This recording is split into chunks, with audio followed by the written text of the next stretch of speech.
Hello and welcome to the Everyday Adventure podcast.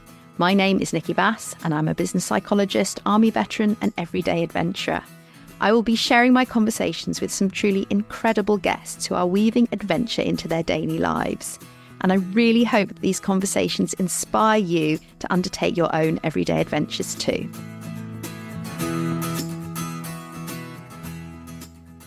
Well, this is really exciting. It's been a while since I've done a solo episode. And this is a really special one because today I am celebrating my 100th episode. I've got a few sort of bonus episodes stacked up to share with you. But this one, I thought it was a milestone worth celebrating. Actually, when I say I thought it was a milestone worth celebrating, it wasn't actually me. It was my editor, my lovely editor, Fran, who went, "Oh my God, you've done 100 episodes. You need to do something special for the 100th episode." And I was like, "Oh yeah, no, you're right. I probably should do." This is it. This is marking after 4.5 years of the Everyday Adventure podcast. And it's really funny because, like I said, part of the reason I didn't think about celebrating it is because it sort of crept up on me in a way. I think I hadn't quite realized I was at that point. It was sort of only going through the stats as I was going through my hosting platform that's like, oh, wow, yes. And partly because I'm sort of out of season. And if you've been following the podcast for a while, you'll know that I tend to record in seasons. So each season tends to be about sort of 9 or 10 episodes, apart from the first one where I had a very excitable start to the whole thing and did about 25. But I'm currently, so we've closed season 7 at the end of 2024. But if you've been keeping a keen eye out, then you'll know that we've dropped a few episodes since then. There have been some brilliant opportunities to collaborate, to support some friends, to support some brilliant people locally doing amazing challenges. And so I found it harder than I thought I would to stop. But today I just wanted to take a moment to pause and reflect, because it's something when I'm working with clients, particularly when I'm working with coaching clients, I'm often talking about that we can tend to always be pushing forward and go, what should I be doing better? What can I improve on? What's the next thing? And sometimes we can not take a moment to just really check in and go, wow, not only to celebrate, because if you told me when I'd started that I'd be here 100 episodes later, I'm not sure I'd have believed you, but also just to think, okay, so there's a huge amount of development and learning that's occurred over the course of those 100 episodes. I didn't come from a journalistic background. I've got no experience really in terms of interviewing. So this has been a really new skill set to learn, and I've had to really dig deep at times to build the confidence really to feel, okay, when is it appropriate to share my voice? I very much started this with the viewpoint that I was here to highlight the stories of others, but I'm also very conscious that when I listen and I watch videos, whatever it is, I also like to know something about the person who's sharing those stories. I think it helps situate it. Helps it feel, maybe more grounded. Maybe it's also just I'm nosy and I liked, and probably why I started podcasting. Want to know a bit about the people behind the mic. So for this episode, I thought I might turn my own questions on myself, which is actually slightly nerve-wracking. I did think about asking someone to come in and interview me, but in the end, I just thought, well, why not? It's quite a powerful position sometimes being a podcaster, in the sense that you're the one in control of the questions and you're guiding the narrative and the conversation. And I know when I've been a guest on podcasts, it's a very, very different feeling. And I have deepest sympathy, empathy and understanding for my guests who come on here and tell me, I'm quite nervous. I've not done this before. Or even if I have done this before, it feels scary. I absolutely know that feeling. And it's very nice to be in the position where I'm reassuring people. But I figure for the 100th episode, maybe I need to take a leaf out of my own book of everyday adventures and challenge myself a bit. So I'm not going to ask myself the questions because I think that would be a bit weird and awkward. But I am, for those of you who have been regular listeners to the podcast, or even if you picked up a few of the episodes, you'll know that I tend to stick to similar questions that I'm asking the guests. And I do this for a number of reasons. Firstly, it helps me to keep to time and to structure. I know if I've got a certain number of questions, roughly how long that's going to take. And it means that, when I'm saying to you, the podcast tends to be between sort of 25 and 45 minutes. Broadly speaking, that's where I try to get to. And the questions help me to know where I am within that conversation. Because one of the things I think I've very much learned about podcasting is that you're having to think and work and listen and process all at the same time whilst you're having the conversations. So it's really nice to have a bit of a handrail to enable me to do that. And a freeing handrail, because I've never been scripted. I think I learned that in the very first episode I ever pushed out, and I sent it to a handful of people who I trusted to have a listen. And one of the pieces of feedback I got back was, yeah, really enjoyed it. But I can totally tell when you're reading off script, and it's much better when you don't.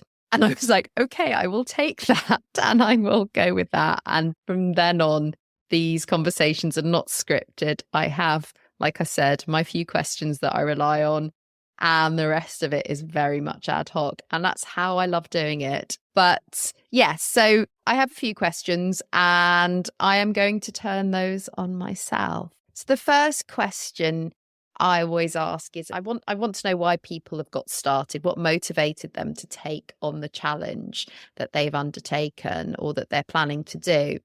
And for me, the reason I got started with this podcast, the one I come back to the most, was that I found that the stories that inspired me to take actions, to go on new adventures, or even to just try something different, were stories I heard from people I could relate to.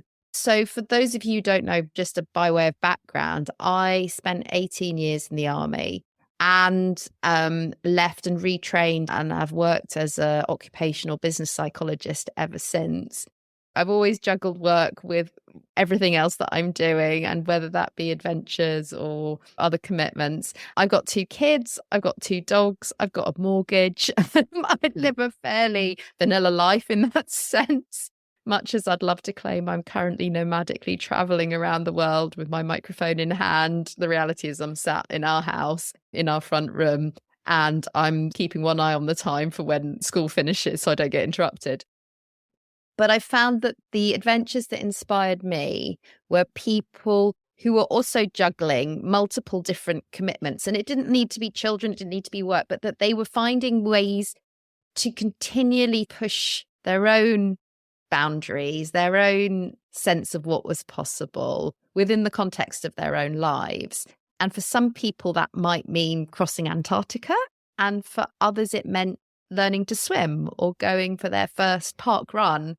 And to me, in a way, the adventure itself didn't really matter. It was that sort of, I guess, the mindset of being willing to put yourself out there and be vulnerable and try something new, and all of the possibility that entailed. And those are the stories I wanted to share. I found myself sort of tuning out of conversations where I just had no connection. I have deep admiration for people who do really incredible things. But if there's no sense of internal fight, internal struggle, or sense of how that's supported or helped them to grow, I guess I tend to lose interest. That's probably the psychologist in me. So I wanted to come at adventure from a slightly different angle. I wanted to spotlight people who had done their first park run, as well as those who had taken on much bigger adventures. But I think the thing that really pushed me into action was lockdown, because this podcast was started in May 2024. And yeah, I finally had the time. It had been something that had been in my head for ages. But also I've been wrestling with this whole, well, if I'm going to do a podcast, it should be much more work related. I should do something around leadership, or I should do something about team building or resilience in a workplace context, because those are all the topics I work with. But this idea, this wanting to talk about ordinary people, everyday adventurers, and all the interesting stories that are out there just wouldn't go away. And then in COVID, my work disappeared. It was all in person. I had 2 kids who I was homeschooling. And I was like, right, well, this is it. And I've needed those types of conversations. So I reached out to a couple of friends who I knew had done some really interesting things. Rachel, who had done an ultramarathon across the ice in Mongolia, and another friend, Liz, who was doing some amazing things around wild swimming and yoga. And I just thought, I haven't had those conversations with them. So that's where I started from. And it's sort of grown from there, really. And I honestly can tell you that these conversations that I've had got me through lockdown. They got me through some really terrible attempts at homeschooling. It's not my forte, but they sustain me. They fill me up every time I've come out of a podcasting conversation, an interview. I feel alive. I feel buzzing. I feel energized. I feel things are possible. And that sustained me for the last 4.5 years. So my next question I ask is around the challenges that people have experienced. I mean, my background is working with resilience, so I'm obviously interested in the challenge and the discomfort and how we navigate that. And I think adventures play such a fundamental role in us understanding what we're capable of. But we have to have experienced the dark to acknowledge and appreciate the light, I think. And that's as true of life as it is of adventures. So I'm really keen to find out what challenges people have experienced. And they don't need to be huge personal challenges. And I would never ask anybody to share something that they're not comfortable in doing so.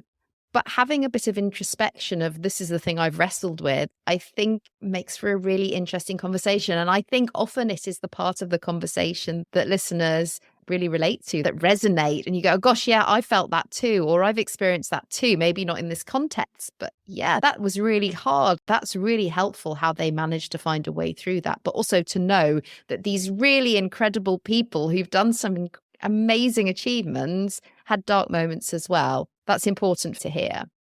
And so if I think about what the biggest challenges around this podcast have been, I think my number one, as with most things when you're juggling multiple streams of your life, has got to be time. There have been so many moments where I have felt like I should do more, that I should be marketing it better, that I've not hit a deadline because life has got in the way.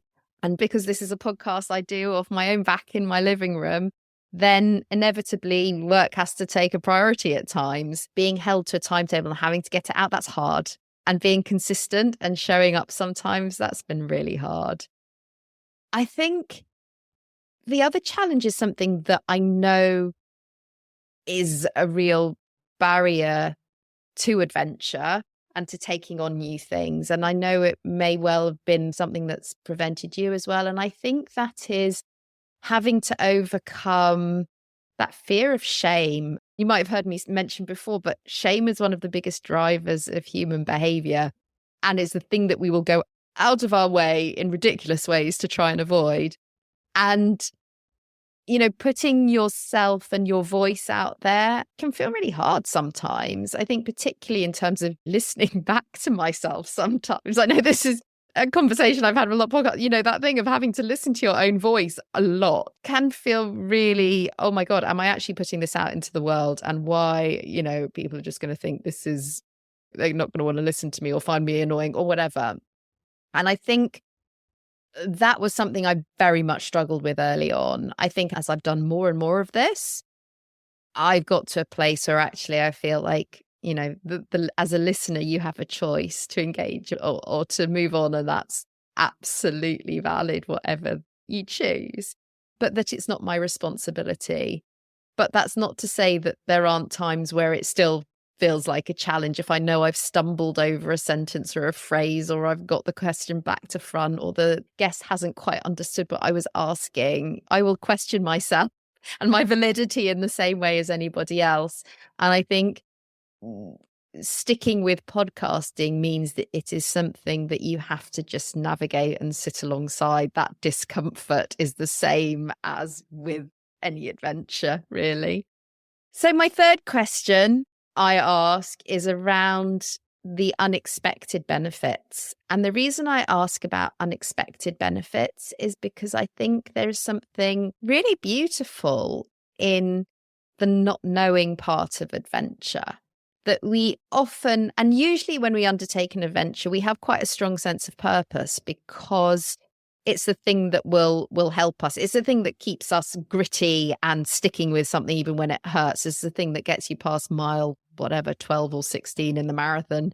It's the thing that keeps you going for days when you're tired and you want to stop. And it's usually about purpose. It's usually about, what am I doing this for?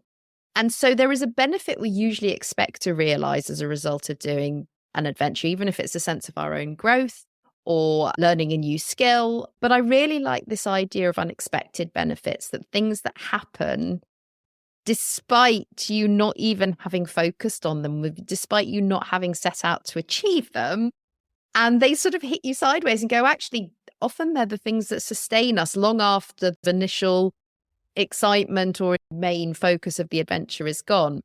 And very frequently, the answers I get to that question are around sense of community or meeting new people or hearing from somebody that you've touched their life in some way. We may take on a new activity because we want to meet new people, but we rarely do it if that's just solely the aim. Usually we're going to do it. We're going to pick something that either we enjoy or we find interesting, and the new people is a wonderful part of that. But often when we come to talking about what's the unexpected benefit, people will go, it's the people I have cake and a chat with afterwards, or a wider community that I've been part of, or if they've undertaken a sort of a huge challenge or running multiple marathons. It's still often been about, these are the people I meet. This is what it has allowed me to do. So if I think about what have been the unexpected benefits as a result of my podcasting adventure, one of the very biggest parts is absolutely in parallel with my guests. It is this community that I have been so lucky to get to know so many incredible people, but it's not just the guests. And I think that's where the exciting bit comes from. It's the people I've connected with who've listened to the podcast. I did a book launch event for my lovely guest, Emma Wood, for her new book, Embrace the Journey. And somebody at the event came up to me and she said, I think I've listened to your podcast. I had no idea you were local. And I was like, oh, that's so amazing. That never even occurred to me that people who would be listening to this on their own accord, that they would find it somehow and that it would resonate with them. So I think that's been a really wonderful part of this, is the connectedness with people. Podcasting can be a pretty lonely adventure in some ways because you get very little feedback. You're putting something out onto the airwaves. People will listen to it without telling you that they're listening to it, without, leaving a review or getting in touch. They're listening for their own pleasure. And that's the wonderful part of it, is that it makes no demands on you as a listener in a way. So I think that sense of wider community has been a really wonderful part. So I think the final unexpected benefit really has been how much these conversations would lift me. Because there have been times that I've booked in a conversation or an interview, and then things have happened beforehand, and you go into it, your mind's scrabbled, or you're trying to think of 20 other things you should be doing at the time, or just feeling a bit flat or a bit tired, and you turn up for this conversation. And within 5 minutes, I'm utterly transported. I am not sat in my front room at all, whether it is rowing an ocean or swimming in darkest December or whatever the adventure is that my guest has got up to. I'm there with them. And I come out of every single one of those conversations without fail, just feeling absolutely buzzing and energized and grateful that I get to have these sorts of conversations. So I guess for any of you who are sat there thinking, oh, this is something that I might be interested in doing, or your own version of podcasting, whatever it is, that that is the bit that has kept me going, because it's remembering, oh, wow, how differently do I feel at the end of a conversation compared to often when I go into it.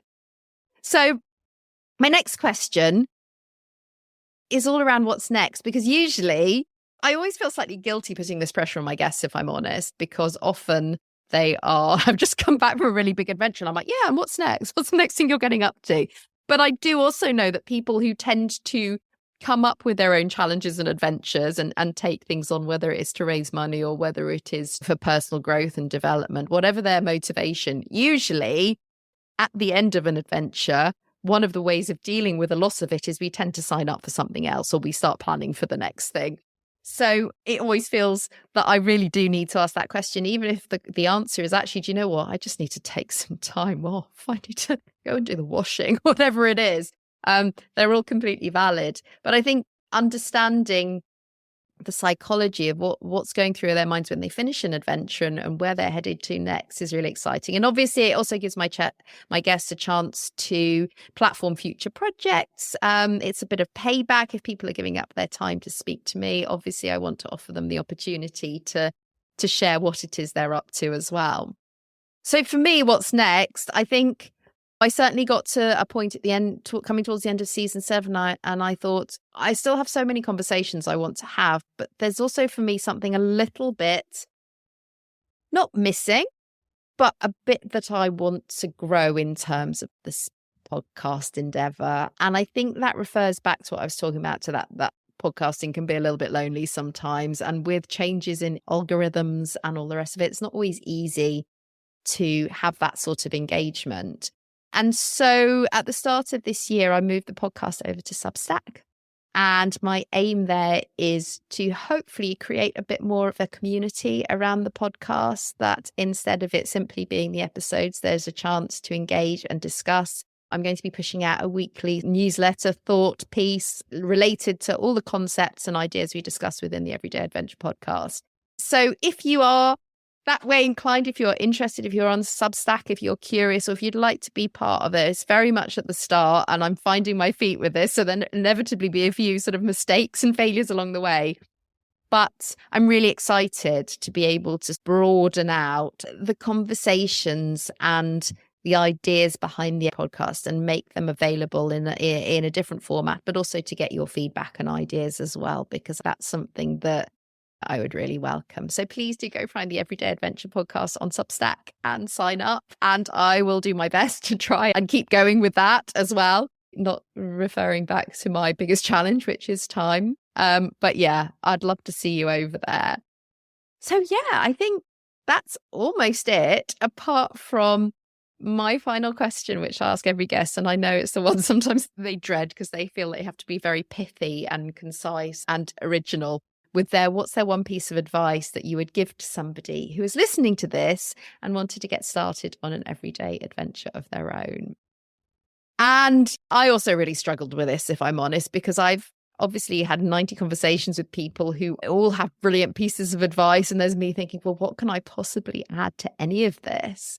So I think I have to dial it back to try and distill some of the advice and that wisdom that I've received, but also thinking about what are the things that work for me? What is it that worked for me in terms of getting this podcast up and running and sticking with it?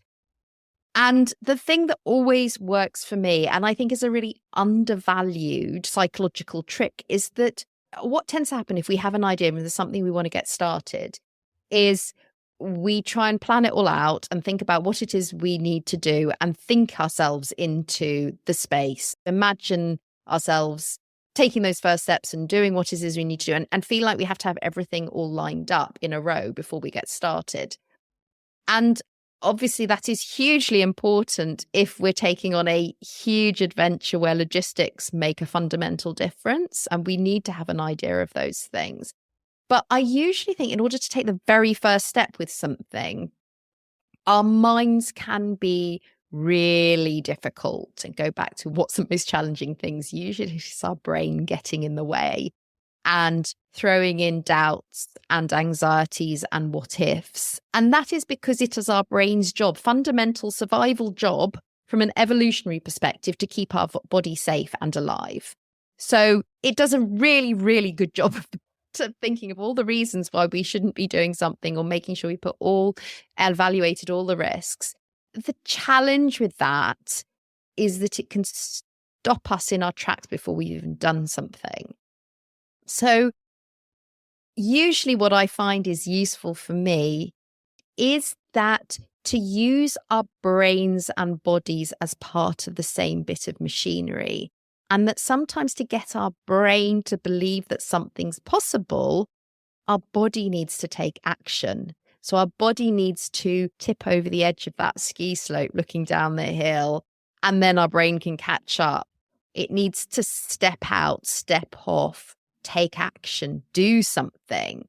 It can override that self-preservation instinct, which is hugely important when it really is a life-threatening situation, but actually it can go into overdrive. So work out what the tiniest, smallest thing that you can do that is action rather than thought orientated, and do that thing, and give your brain a chance to settle. Give your brain a chance to calm down by taking the pressure off and allowing your body to take over. And usually what you tend to find is then your brain will catch up and go, oh, yeah, I can do this thing. So let me help you now, body, get to the next bit. And that's when all the other planning and everything becomes really important. And in the end, that's what helped me with the podcast. I just sat down and spewed out the first episode with only as much thought of why is it that I want to do this podcast in the first place? What is an everyday adventure? And everything else has genuinely followed from there. And every time I've sat and worried about whether a guest will say yes and whether I can reach out for them, or am I humiliating myself and all the rest of it, the thing that changes that is me taking action, sending that email or that message on Instagram. And even if the answer is a no, then it's a hell of a lot better than sitting and stewing about it. And usually the answer is couched in really nice terms, and I may well make a connection with someone, even if actually the podcast isn't the right thing for them. So yeah, using your body and your brain together is so powerful. And if that's one piece of advice, it's don't lose sight of that. Don't lose sight of how powerful your body can be. So I think that's probably enough rambling from me for now for this 100th episode. Otherwise, you might lead into the 101st and 102nd. Please do check out the Everyday Adventure podcast over on Substack. I always invite my guests to share where people can go and find them. So please do go and find us. You can still find us over on Instagram at Everyday Adventure Pod, or Resilience at Work, which is my business name. I respond to either of those. I'm active on both of them. You can find me on LinkedIn, Nikki Bass. So if you want to find out more about what I do in terms of work and business psychology, building resilience and leaders and teams, then please do reach out over there and connect with me. You can find me via my website, resiliencework.co.uk. And like I said, please help me out with Substack. Don't know what I'm doing, but it's very exciting and it's great to get started. So please do find me over there and give me some love and encouragement. That brings me to the end of this 100th episode. I have, as always, loved speaking to you. I really hope you enjoy this and find it helpful. And I will be back in not too long a time. I think in a couple of weeks, I'll be bringing you another bonus episode, another wonderful guest. So look forward to speaking to you then again soon. All right. Take care. Bye.